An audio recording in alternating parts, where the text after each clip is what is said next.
We're rolling. This is it. Episode 479, No Laugh Track Podcast. My name is Justin Severson, the host each and every week here at Acme Comedy Company. My guest is, it's his second time on the podcast. Josh Johnson is here. Josh, how are you, man? I'm pretty good. You're pretty good. Yeah. Good. Doing well. Good. Welcome back to Minneapolis. Thanks. Last time, I had to remind you, the last time we did this, it was March of 2021. This is the last time we I think did it was this. hard for me to remember because I didn't sign the wall, and the wall is the easiest way to know when you were here. And I don't think I signed it. What? Yeah, I feel They like, let you leave without signing the wall? I think somebody didn't have a pen. Maybe I did sign it and I just didn't see it last night, but I was just like I in my head I had signed it. And then last night I was looking and I didn't see it. And so I was like, maybe I didn't sign it at all. But now March makes perfect sense. And I knew it was 2021. But We're going to have to double check after this and see if it's there or not. I don't know if it is. That's my bad. Yeah. Well, welcome back. How was last night? One show down? Last night was really fun. Yeah? Yeah. Everybody was just like, it's just nice to be around people who really enjoy comedy. Just because, like it snowed yesterday. Yeah. And in a lot of other places in the world, you'd be like, oh, well, I guess there's maybe going to be a light turnout or there's, you know what I mean? And then I remembered everyone here, like, lives here, so they're used to it. So it obviously didn't even faze them that it snowed. But I was just, like, I think about shows in New York even sometimes. If it snows hard enough, people are like, no one's gonna, like, come. Yeah. You know? Yeah, we haven't had snow yet. Mm-hmm. I mean, snow. That's what I was told. Right. So I was like, okay, now we're cooking with gas because it's not like they're sick of snow yet. It might even still be nice in their minds. Oh, yeah. It's still pretty. We still point out the window. Oh, it's pretty. Yeah. It's pretty. Yeah. Now, I can't really... It would be difficult for me to live anywhere else because I have family here. I have a divorce from my first wife, so we, share children, custody. It would be very difficult. I couldn't bring everybody with me if I moved, right? You, on the other hand, I think you could live wherever you want, right? Well, even though I don't have kids, money does become an issue. And so I think, yes, with enough money, you can live wherever you want. Because you want to live, like, relatively comfortably, Oh, you of know? course. And a certain amount of money makes any place dope. Like, I've been to places that people have told me were nice, and I was like, oh, you must have money, because this is not a nice place that I'm in Interesting. right now. You know what I mean? Like I love cities, so it's like I love being in Minneapolis. I like New York. I love being in Chicago.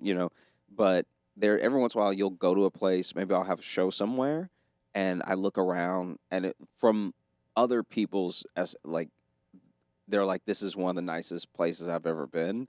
And I'm like, all right. But then also I have to remember that they have money, so that automatically makes the place nicer because you're going to the best places in that place. Does that make sense? Uh-huh.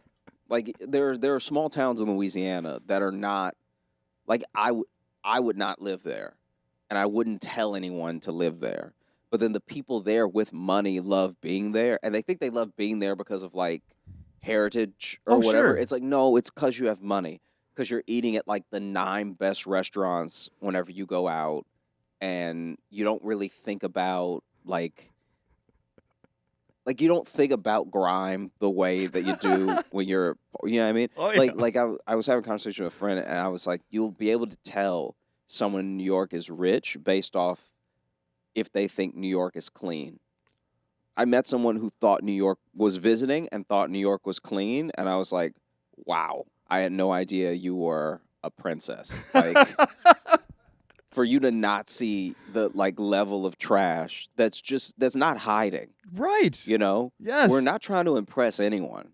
And so the fact that she thought it was clean means she must have only been in penthouses the entire time. Right.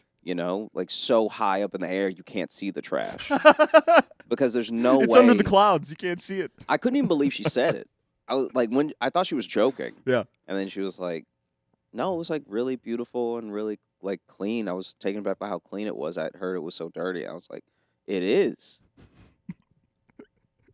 It's like it's one of the dirt. It's one of the filthiest places I've ever been. That's what I've always thought. Yeah. And so for her to, I was like, did they lay the money out for you to step on, and that's why you didn't see the dirt? You know, no, it was very weird. So You started your set off last night. We're kind of talking about right now about growing up poor, right? Did you ever?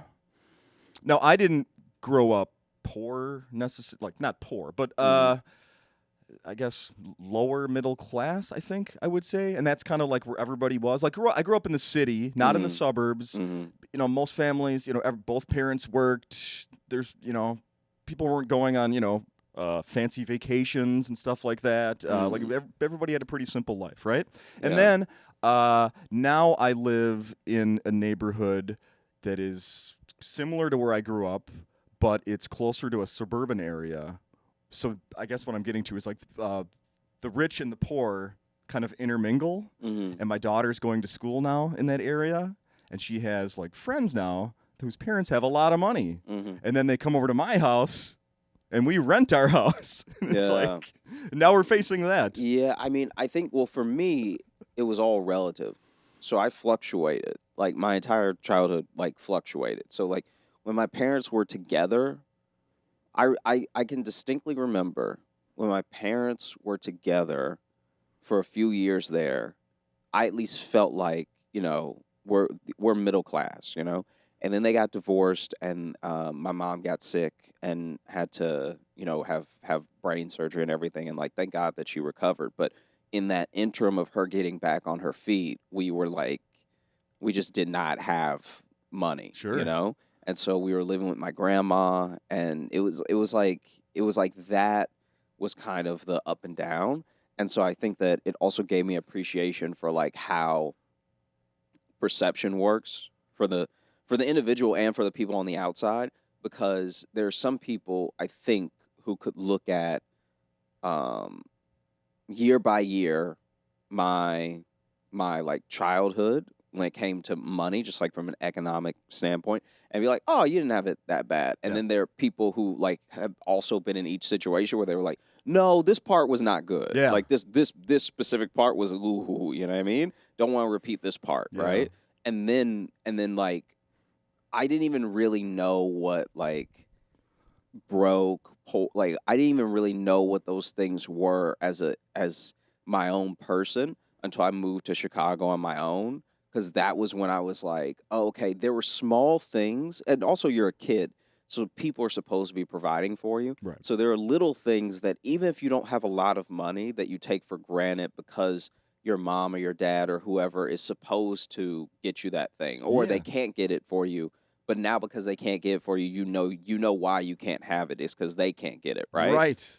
But in Chicago was when I was like, oh, this is like, I truly don't have things. You know what I mean? And luckily, you know, it didn't take forever, but it took a little while for me to like get on my feet and stuff like that. And you know, now living in New York and making money myself and stuff, it's like I feel an appreciation for all the different waves, because it can come and go. Like, I think that a lot of people think about not having money as something that just happens to other people, and they haven't done the math, especially if, you know, there's obviously rich people who will always be okay, or like who fail upward and stuff like that. But there's a sincere thing that I have for people who I hope they know or are grateful for the fact that, yes, you have a job, maybe even whoever you're dating or whoever you're married to has a job, but like, in the right economy and with the right amount of circumstances falling like a domino effect, you could be on the street.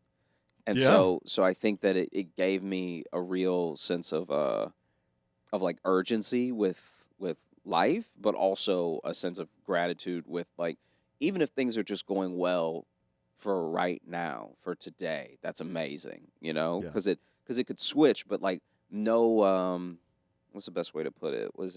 There's like a saying or something. It's like no state of life is permanent, you know? So even at those points where I had no money and I was like, not even depressed about it, I was just like, oof, this is a lot to sit in. You know what I mean? Yes.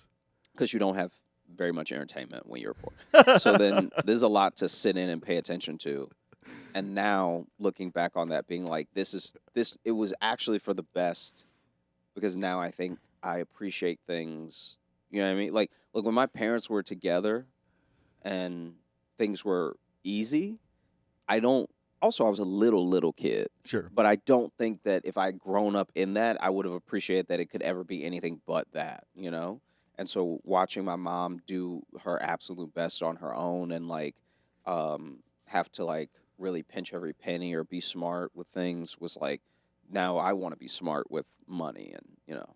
I just had this vision of I used to get so excited going across the street to watch cable TV because they had cable, and I think my parents could afford it, but just wanted to save that money for something else. Which I guess they should be. I guess I should thank them for that. In Yeah, a like way. and then there are things that happen when you don't have money as well, where it's like it feels normal because the people around you don't have money, and then there are things where you're like, I distinctly remember a couple of moments from when I was little where I was like, oh, this is not normal. This is that's a shame. All right. Jeez, you know what I mean? And it's not that the people around me weren't providing for me and weren't like working their absolute hardest for me to be okay. But you still, especially as you get older, you notice things, and you notice like, or you go to someone else's house and you notice things. Yes. You know? So that was for me how I knew that I would want to like improve on my situation whenever, you know, whatever point we're talking about when I Yeah. was little. Do you remember? I got one final thing I want to ask about this topic. Do you remember the first time you went to like a real rich person's house? Mm-hmm. Yeah. Yeah. And it's just like culture shock, right? I know it was for me. Like Yeah. I don't think thinking back, like I don't think throughout my whole childhood I was never in like a rich person's house. I think I was in my 20s before I finally like saw that side of the world. Yeah, I mean, well, for me, what ended up happening was family really pooled their money together to send me to a Montessori school, and then I went to a Catholic school on a scholarship after that. There you go. And you had friends there. And friends there Yep. were how I realized I was like, oh, this is what like money is. Like Yeah. you have land Yeah. that you don't do anything with. There's a piece of earth you own. You know what I mean? I wish I could go tell people I own Earth. Yeah. It's a good Just a little parcel of earth that's mine that Yeah. if you step on, I can shoot you, you know? No trespassing. Yeah. On the thing that has no clear marker, I just know it's mine. Yeah, yeah. Even if I told you, you'd have to believe me. I'd have to look rich enough to believe that I own what you're standing on, you know? I remember being somewhere with my grandpa when I was a kid, and it was like this. He had land. He had land outside of where they lived, and they would dump like their garbage there, burn some of it. I don't know if that was legal, but he would burn some of it. And I remember being there, like, trying to wrap my head around, like you. And I remember going. So it's all just coming back to me. And I remember going up to a tree, and I was like, "So you own this tree?" Like I just didn't comprehend that. So weird. Anyway, we can move on to something else. I was also my grandfather, or maybe my great-grandfather, ran a business. And so he was making like money. This is all before I was born, but he had land and he like built his house and just things that I want to get back to as like a family, you know? Yes. So Hell yes. Completely switching topics here. I heard this the other day, and I want your opinion on it. There's Apple. Doesn't matter if you have an Apple phone, but you're familiar with Siri, of course. And you know when you want her attention, the phone's attention, you say, "Hey Siri." Apple is working on a thing to get rid of the "hey" part of that, so that you wake up your phone by just saying Siri. but what if someone is named Siri? I don't know. It feels like the blue check thing where this is a screw up and people aren't catching it right away. It's like, don't get rid of hey is how I know, you know what I mean? Yeah. Because if I know someone named Siri and I'm talking to them in my home, I'm not trying to get it recorded, Right. you know? That's a weird. Also, why does that take work? Like they just shouldn't tell us things sometimes. Because like, why is that so much work? I mean, I don't know. Oh no, they're like this. Apparently, is a lot of work to get this done. I'm not like I don't want to put it out as if I'm good with computers or anything, but every once in a while they'll tell us something and it's like not impressive on a thing that's very impressive. Yeah. Like you left me on an island for 1,000 years. I don't know if I'd make a phone, right? Right. If I could recreate the phone. Yeah. But if you told me like we worked 20,000 hours so that we could add one extra button on the side, I'd be like, ah. I wouldn't have told anyone that. But maybe do something else with your time, right? It would be like it would be like me saying I put 2,000 hours into this joke and then I tell you the joke and it's fine. It's like, oh gosh, now I look worse at what I do. You know what I mean? You'd think it would be more work to make the Hey Siri work at all. Yeah. Than get rid of the hey. Supposedly they're trying to compare it to, with the Amazon machines where you just have to say Alexa. You don't say, hey, Alexa. And then the Google machine, apparently you have to say, hey, Google. I don't know. So they're trying to get closer to Alexa. Why does this matter? Where there's one less word, Josh. We're that lazy, maybe. This doesn't matter at all. It honestly is like if you had a spaceship that had been to Mars, came back, and they were like, we're going to use just as much time again, but to give it a back door. It's like no one cares. We need another window. Is this? That's insane. That's really upsetting. Yeah. I wish I didn't know that. I'm sorry. No, now it's I've fine. upset you. I'm It's sorry. not. It's not. You didn't do it. So, next topic. I listened to the most recent episode of the Josh Johnson Show, your podcast. Still going strong. I know that you brought your co-host is featuring this week, correct? How often do you do that? We usually go out together. Yeah, so Logan's doing all the shows with me, and then next year he'll be coming with me to like Denver and Tacoma and stuff like that. Awesome. Yeah. Awesome. Very awesome. So I listened to the most recent one, and I want to encourage people to go listen to it because it's a good show. I just want to talk about something that you discussed on there. You got food delivered in a garbage bag. Yeah. What the fuck? Yeah. To be fair, the way you say it sounds like I asked for the garbage bag. I didn't want it in I just wanted the food, and they brought it in a garbage bag that was like very wet, and it was like there was dirt in the bag, but it wasn't like it was raining out. Like there was no reason for the bag to be wet. Yeah, they just brought it in the dirtiest bag that they could find, which makes sense. That would be a garbage bag then. You don't even have to say any more. I want people to go to listen to your show and get the full. You have all these ideas of why it happened that way. And Yeah. I don't know if you've come up to a final between when you recorded that and today. I don't know if you finally have an answer of why it happened. But No, I don't. You don't.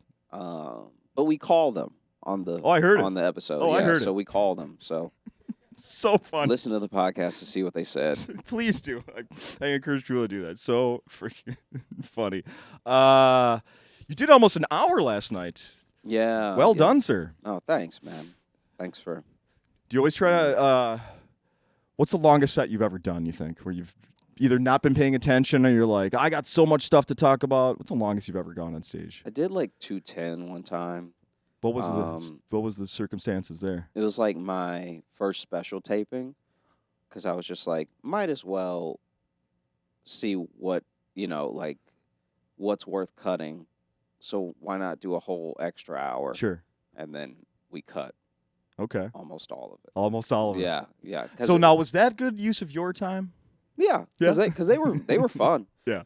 I can honestly say that in that entire like 210, only one joke didn't go well. Like it didn't go like clearly I needed to keep working on it because they didn't really flow with it. But other than that, it was like a really great reception, and I felt really good about it, and I felt like for them, because so many times tapings are like, we just the idea that's put out there is like, I just need you to be here and look good and laugh loud. Whereas I felt like this really felt like an event, because it was just a really robust show. So like for the taping it worked, because then you can obviously cut to the bits that are sort of the best of that night. And then for me, it worked because it felt like the people who came were getting like a really full experience of like I was really finishing ideas and able to do lots of callbacks as opposed to just like two or you know what I mean? Like I felt like I was really giving them a sense of everything Oh that wow. What? I was like trying to say in that amount of time. And it didn't feel like they were getting it helped that I think it helped that this was at 7. So they still had their night when they Sure. left. You know what I mean? This wasn't You like weren't holding them hostage at 2 in the morning. no. So Was this the special that came out just a couple like? Which one? What was that one?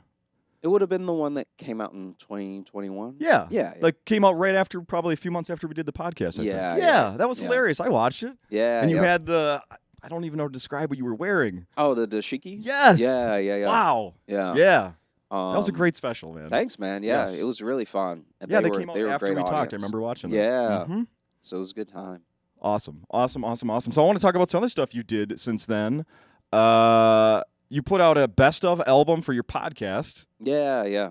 So it's just Brilliant. Since we tell so many stories on it, it Yes. felt like the most accessible way for people to get into the podcast because it's not like a chronological thing. So, even if you start at episode 52 or 112 or whatever, it doesn't matter because Yeah. everything is sort of self-contained. There's sometimes some sort of references to old things, but that more happened in the first year than ever happened again. Sure. you know? Okay. But it felt nice to, and we're going to do another one next year, and we're just going to do that to sort of like sum up the ideas of that like last year or that last set of episodes and stuff. No, that's brilliant. Absolutely brilliant. Tell me and everyone listening about Channel Black. So Channel Black is sort of like my attempt at sort of like um, audio magazine in a way because it's a bunch of comics that I really enjoy, like Dulce Sloan, Ashton Womack, C.J. Hunt's on it, Randall Otis, and all of them are doing sets. I'm doing a set as well, but then in between each comic is like either an interlude of music or a speech from a civil rights leader, and it's all sort of scored by Miles Sinaski and Mike Relm, and I've worked with them before, and it came together in a really fun way because I wanted something that was like a different take on just like here's like a black show, you know what I mean? Yeah. And so I felt like it had a good rhythm to it, and obviously I really enjoy all these comics, so it really helped in the way of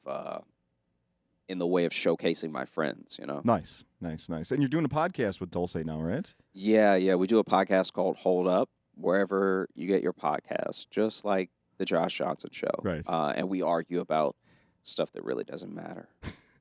Give an example of one of the things the topics. Like we've gone back and forth on bagel versus croissant before, and like things that we have strong feelings about that maybe no one else does, like vacation or staycation. Yes. Because I'm big into staycations. Like especially living in New York, I think helps. Because if you're already in New York, there's probably a bunch of things going on you don't have time to do when you have work. For sure. So my last staycation, I went to a ton of museums. I hung out with friends, and it was very like enriching. Like Yeah. I felt like it was a lot of life in that week. Hell yeah. What side, a bagel or croissant, what side were you on? I landed on. I don't even remember now. I'm sorry. I'm like slightly stopped up, and that is affecting my overall. Like I'm happy to be here. I Thank don't you. want to put it out as if I am not, and I don't know if people can read it in my voice or my face on camera. But whenever I fly, it really starts to affect me. Sure. I fly a lot, so I'm not having a good time most days. You know what I mean? Like, even when I leave Minneapolis and I fly back to New York, I'm probably going to be like, the altitude just does something to me. And I know it's cold and stuff, but oof. Yeah. Oof. But yeah, like, we do, like, conscious hip-hop versus club bangers and stuff like that. So I'm like, conscious hip-hop. I was staycations. I do like a bunch of takes that sometimes Are you don't go over learning as things well. about yourself? Like I didn't know I. No, it's not even me. I'm just learning how affected people are by the sides that I take. Sure. Because we had chicken noodle soup versus tomato soup, and that was one where no one was on my side. You must have been on tomato. Mm-hmm. How did I know? I didn't hear that one. Almost nobody backed me. Yeah. Oh, that's so funny. That is so funny. Did you got nominated for an Emmy again for writing? Congratulations on that. Yeah, thanks, on the man. Daily Show. Yeah, appreciate you. Did you get to attend the awards show this time? I did. Yeah. You did? Yeah, it was great. I know last time we talked you hadn't because of COVID. They didn't have it in Yeah. person or whatever, but you did get to go. Yeah, I got to go. Yeah, How was that great. experience? It was Going to good. Emmys. You know, it's always nice to see just to see so many people's work showcased and appreciated, because sometimes you'll be watching a show for a whole year and hope that people also rock with that show, and then to see it win an award is always dope. Yeah. You know? Yeah. Did you the clothes that you wear to that? Something you owned? Did somebody put something in you? Put you in something is what I meant to say. That was I hope no one put something in you, Josh, but if you Yeah. want to admit to something, now is the time. It's probably the best way I've ever heard the question asked before. It's horrifying. I have no excuse for my miss. Yeah, I did speaking. not like hire a designer or anything. I just went in like an all black suit with a black tie and stuff. I think that there'll come a day where I maybe either like try to style something myself or hire a stylist or something, but it didn't feel like this year was it. I don't know why. I like, not to say that I was not happy to go. I'm just saying like it felt more fun to be comfortable for this one, and yeah, not try to do some weird Met Gala level thing. Sure, fair enough. Yeah. Now, I'm hoping and assuming that you'll be here again, a year from now, do another week at Acme, and then when will we still be talking about the Daily Show going on at that point? I'd imagine so. Yeah. Yeah. Yeah. Why not? Yeah. Trevor's walking away, right? Yeah. Yeah. Yeah. The show will go on. Yeah. Yeah. Yeah. Do you have any idea what your place will be in that? Not yet. Not yet. No, I just sort of go with the flow. Just do as many shows as I can, traveling as much as I can, making as much like comedy and writing as much as I can, stuff like that. So I'm just enjoying myself. Fair enough. I saw President Obama was on the Daily Show. Oh this yeah, week. yeah. Did you have anything to do? Like, did you get to To do with that? No, I didn't call Did you get to him. participate with that in that at all? No. I feel like anytime a very big guest comes, I'm just like in awe. So I'm just enjoying it. I will help with like guest questions sometimes or something like that. But yeah, overall, I'm like everybody else. When someone big comes, I'm like, oh, Yeah. it's happening. Yeah. Were you in the building? No, No. I was here. You were here. Yeah. Okay. No, that's how important this is to me. That I was like, I'm sorry, Barack, I can't be there. I have a show at Acme. You I know got what a mean? Wednesday night in Minneapolis. Yeah, I have to be there, because it was cool that he was there, but I also enjoy doing my own shows and making money. I don't know if it was worth it to stay in New York and maybe catch a glimpse of the back of his head, Well, now you'll never know. Yeah, which is fine. You'll never know. It's okay. Fair enough. I think with stuff like that, if you're meant to meet someone, you meet them eventually because you run in certain circles, and you know what I mean. So Sure. Fair enough. What do you know about this? I think this final thing I'm gonna bring up here. What do you know about there's a Josh Johnson that plays in the NFL. I just found out about this guy. yeah, There's a very interesting thing about this guy. yeah. You familiar that he exists? Of course. I knew he existed. Yeah. Yeah. He still plays 14 teams in 13 years. Yeah. He is unbreakable. Unbreakable. Yeah. Yeah. He could have either been an NFL player or a superhero, and we know which one he chose because, wow. 14 years is like Brady numbers. Talk about never giving up. Yeah. This guy's been cut from. I mean, thanks for your help. Find another job. Who cares about the cuts if you make it on that many teams? It's amazing. Yeah. It's absolutely amazing. I think somebody out there, I hope there's some Josh Johnson NFL football player super fan that has collected like every jersey from all the teams Yeah. he's played for. They mistakenly used my image one time in a story about him in like an article. Is They that just right? they just so clearly didn't do their homework because I don't even have in my bust is not the frame of like an NFL player. So the fact that they even used it, and they used it from when I was bald, so I looked sick. Oh no, Josh! And then they were like, "Oh yeah, gets traded to the Falcons." It's like Because he's sick. the fact that they didn't even do a double take, and they used my picture is insane.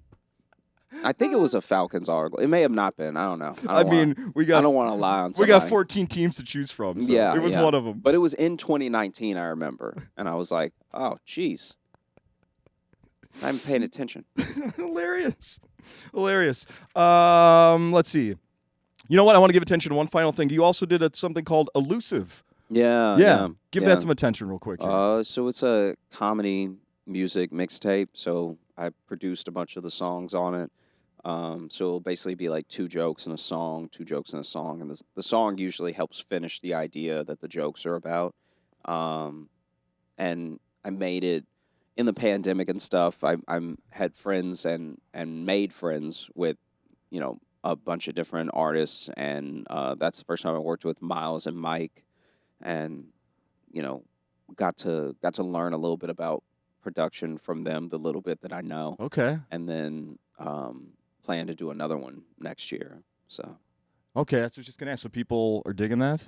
yeah, they've been into it. I was like pleasantly surprised because it was my first ever like truly independent release of a thing, and it's on par with other stuff that I've released before as far as streams and reception, and I still get messages about it and stuff.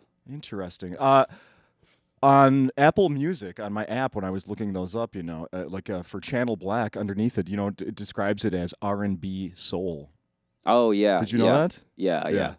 Yeah. Because then I don't know if you're allowed to do like an R&B comedy. I don't know if they let you tick those boxes because it just doesn't exist to people in their mind. Yeah, So yeah, but I guess they got to start a new one. They need an Yeah, extra right. category. They need an extra box, and then it describes Elusive as pop. yeah, which makes sense because in the mixtape are about like 4 sort of contemporary R&B songs, 1 funk song, 1 hip hop song, 2 reimagined Negro spirituals, and then 1 sort of like instrumental that's like an experimental track. And so to like round all that up as pop is probably fair, Sure. I guess, because it's too many different things, Yeah. Fair enough. All right. Well, I'm gonna let you go get some rest. Oh, sure. And I go- sound like I need it. I know. I mean, I just no. no, it's fine. But I can- appreciate you can doing tell this me. very much. Yeah, let's, thanks for having me. Let's do this again in a year or sooner. Yeah, And continued success, sir. You keep yourself very busy, and it's all really good stuff. thanks, man. I appreciate you. And people got to come out and see the shows. I think there's still some tickets this weekend. Yeah. Please come out. And I always enjoy doing this, and I thank you very much for having me and entertaining my my weird noises in my head. Because it's really the flying. It's fine. It's fine.